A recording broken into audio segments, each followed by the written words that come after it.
Ready? 3, 2, 1.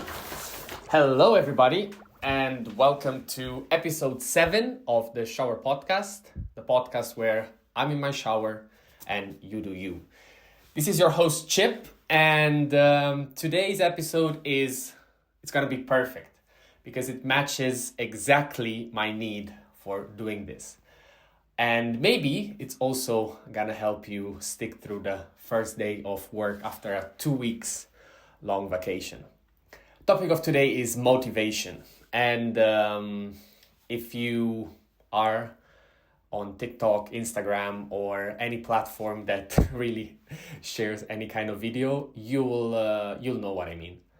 I think that at least, really to keep it low, but once per week, you will end up into a motivational video or something that is there to tell you that you'll be better, you'll do the best that you can today because today is the day that you're gonna change everything, and you feel so pumped and you actually maybe end up doing that thing.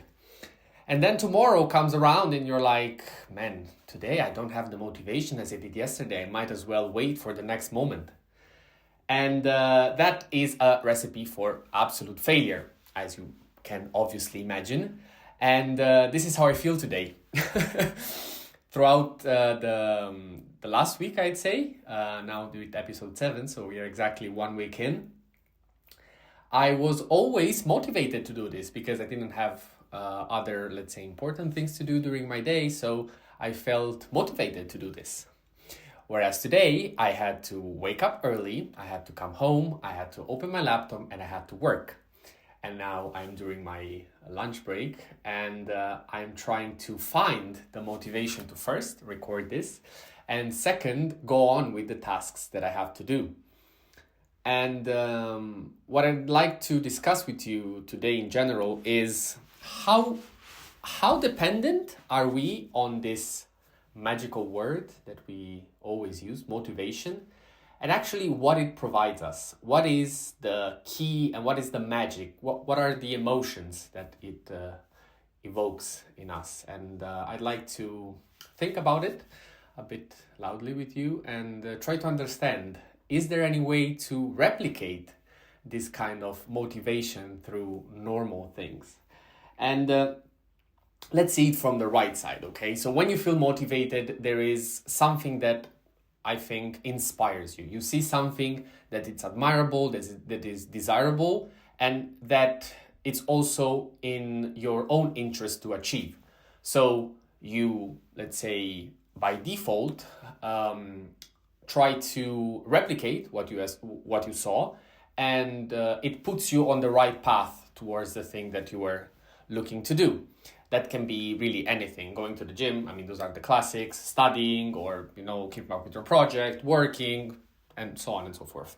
But usually there are stuff that you don't want to do. And I would also label all these things as hard things. And they're not necessarily hard by the definition. It's not something that you necessarily wouldn't be able to do on a normal basis, but those are things that you have chosen to do in a certain way. Therefore, they are not of your, let's say, normal daily behaviors, but they are a subcategory that is defined by you. And at any time, in any moment, you could just say, well, you know what? Today is enough. I'm not gonna do more. And this is where motivation kicks in. When you're about to give up, there is that magical feeling of motivation that says, go on a bit more, do something more with it. And in the end, how can we replicate this? Is there any way for us to do things even without motivation? And I think I have the solution, and it's very boring, but it is the thing that needs to be done. And that is just focus on the small task. It's cliche, I know, and you've seen it, and maybe I repeated myself 20,000 times, but it's exactly what it is. This moment where I record myself is part of a small task that will lead me to do something else. now I will stop this, I will start recording. And in order to be able to achieve what I wanted to do for myself, and because I've set to myself some goals that are binded to a specific time frame, this is also very important, I will have to make sure to do this also while completing all the tasks that I have to complete at work. And this kind of momentum that you build for yourself is what I think we can try to mimic when the motivation is not there.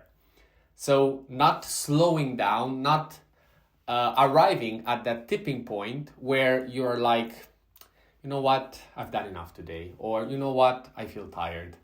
And because we are the kings of, and queens of course, of making excuses. Like if there is a way for us to get out of it and do less, we will do it. There is no if, there's no but, it's gonna happen.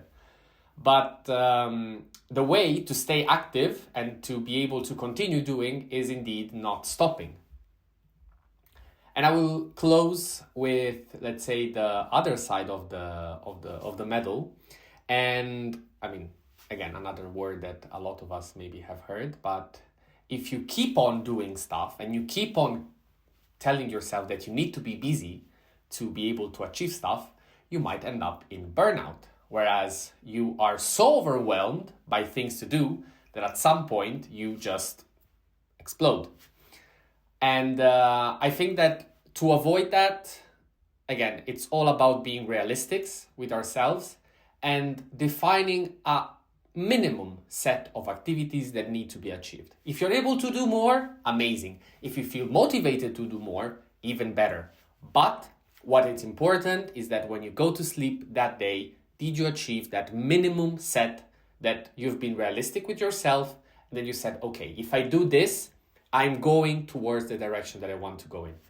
Is it at the pace that I want to? Maybe not. Is it exactly what I want to do today? No. But I can guarantee you it is way better than just saying enough, I won't do more, and that will just lead you to slowly remove these small tasks and end up doing nothing. So, how do we combat, let's say, motivation? By just staying active. And this is what the podcast is for me. And I hope that even for you just listening to this, tuning in, and or whatever activity you might have during your day, these kind of small things can get you going and make you have the artificial motivation to be able to do what you wanted to do. This was episode 7 of the Showerpodcast. Make sure to tune in tomorrow for the next episode. And yeah, see you at the next one.